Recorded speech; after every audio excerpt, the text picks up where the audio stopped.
It was supposed to be a quiet night in the suburbs. A warm dinner. A favorite show. The comforting lull of normalcy. But for one family, normal ended the moment the doorbell rang. Welcome back to True Crime Hub. Tonight, we're unraveling a story that chilled an entire community to its core. A story that proves evil doesn't always break down doors. It rings the bell first. Real-time terror captured by a doorbell cam. A quiet home turned crime scene. And a family changed forever. If you're new here, don't forget to hit that subscribe button and turn on notifications, so you never miss the truth lurking behind the next door. Willow Creek was the kind of place where bad things weren't supposed to happen. Tidy lawns, backyard barbecues, and smiling neighbors defined the small suburban town. It was a safe haven for families trying to escape the stress of city life. At the center of this quaint community stood the McAllister residence, 118 Meadowbrook Lane. Jake McAllister was a 41-year-old IT technician who worked remotely for a major tech firm. His life was a rhythm of scheduled Zoom meetings, software patches, and after-dinner walks with his wife. Laura McAllister, 39, was a dedicated public school teacher who taught 6th grade English at Willow Creek Middle School. She was known among students as a kind but firm educator. And then there was Grace, their 15-year-old daughter. Bright, artistic, and glued to her phone like most teens, Grace had recently started exploring photography and posted regularly on a small Instagram account filled with nature shots and selfies. To outsiders, the McAllisters were a picture of middle-class stability. They had their routines: pizza on Fridays, movie night on Saturdays, yard work on Sundays.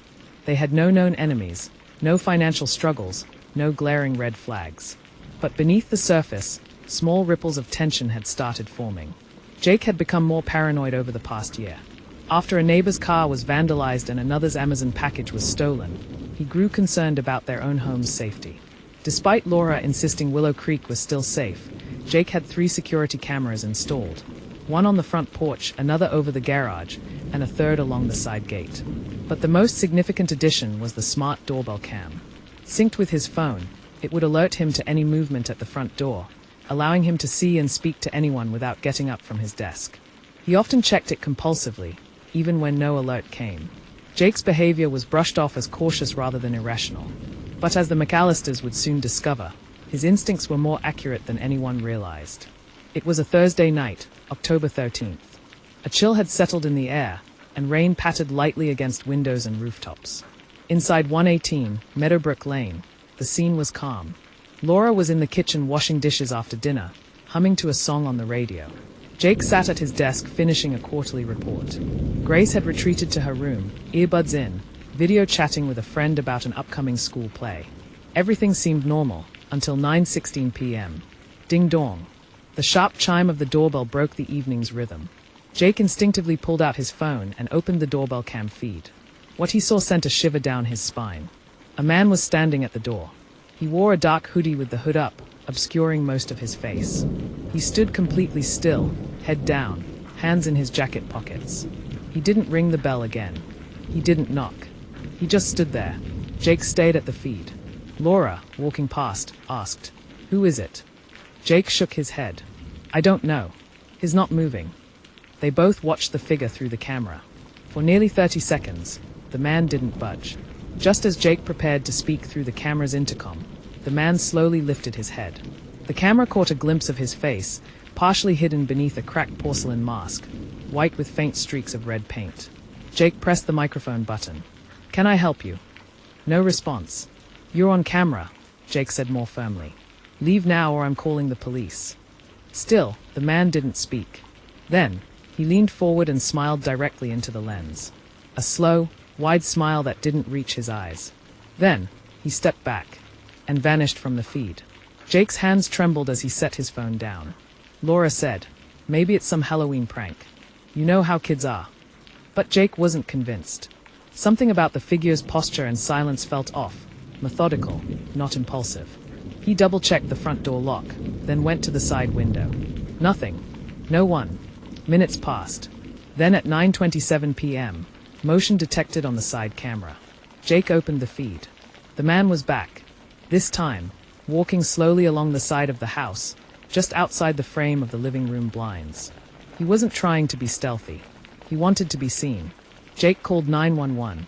"There's a man outside our house. He rang the bell earlier." Now he's in our yard. The dispatcher's voice was calm but urgent.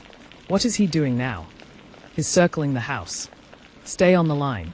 Officers are en route. Laura locked all remaining doors. Grace was ordered to stay in her room. The house was still.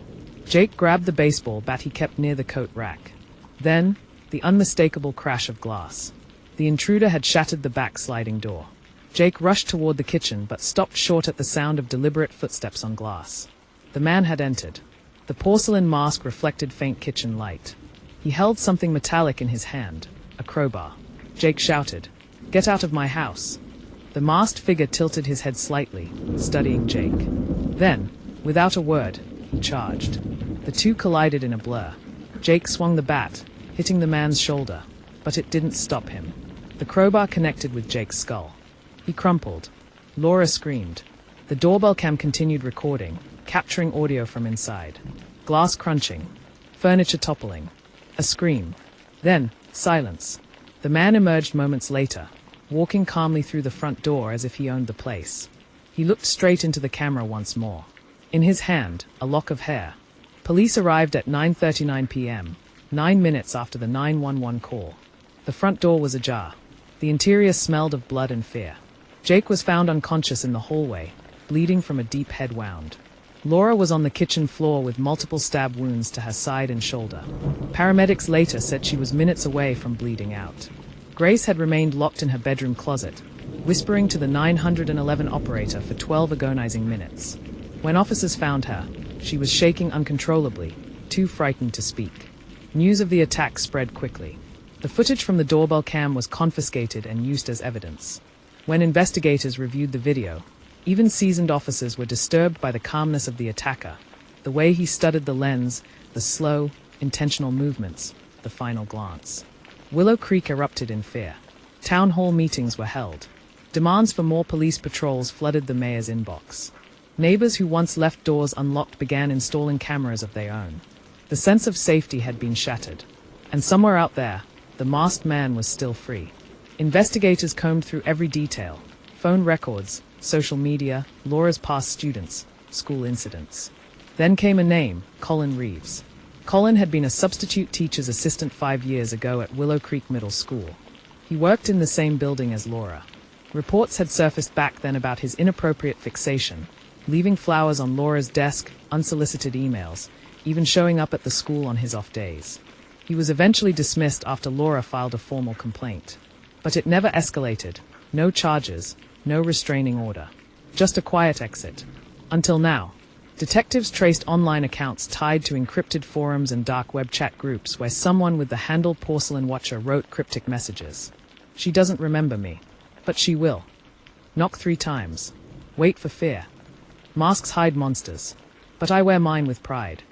The digital fingerprints led to an abandoned cabin 40 miles outside Willow Creek. When SWAT raided it, they found a chilling scene. Walls lined with photos of Laura, maps of Meadowbrook Lane, and dozens of cracked porcelain masks. And one lock of hair pinned to a board. Colin was arrested on site. He smiled when they cuffed him. The trial began 6 months later. National media latched onto the case. The doorbell killer, they called him. But Colin's defense claimed he was mentally ill and unfit to stand trial. Prosecutors argued otherwise. They showed his detailed planning, the timeline, the forum posts, and most importantly, the doorbell footage. The footage became the centerpiece. The jury watched as the masked man leaned into the camera and smiled. Laura, still healing from her wounds, testified via video. Jake, now using a cane, sat silently during each hearing. Grace refused to attend. After weeks of legal maneuvering, Colin was found guilty of attempted murder, aggravated assault, breaking and entering, and criminal stalking. He was sentenced to life in prison without the possibility of parole. The doorbell camera didn't just record a crime. It told a story of failure, of how red flags were ignored, how justice was delayed, and how one woman's warning wasn't taken seriously until blood had been spilled. But it also provided undeniable proof. Without it, Colin might never have been caught. The McAllisters might not have survived. Laura later said, "That camera didn't just save us. It spoke for us when we couldn't." Since the trial, dozens of families in Willow Creek have installed similar cameras. A town traumatized now watches closely. Because sometimes, What the eye misses, the lens remembers. This story isn't just about one family's nightmare. It's about a chilling reality. Home is supposed to be safe, but safety now depends on awareness. Check your cameras, lock your doors, trust your instincts, and most importantly, listen when the bell rings. If this story moved you, share it with others. Comment below if you've ever had a suspicious visitor or creepy surveillance experience. Let's talk about it, because silence helps no one. Don't forget to like, subscribe, and hit that notification bell. We'll be bringing you more real stories, told with respect and raw truth, right here on True Crime Hub.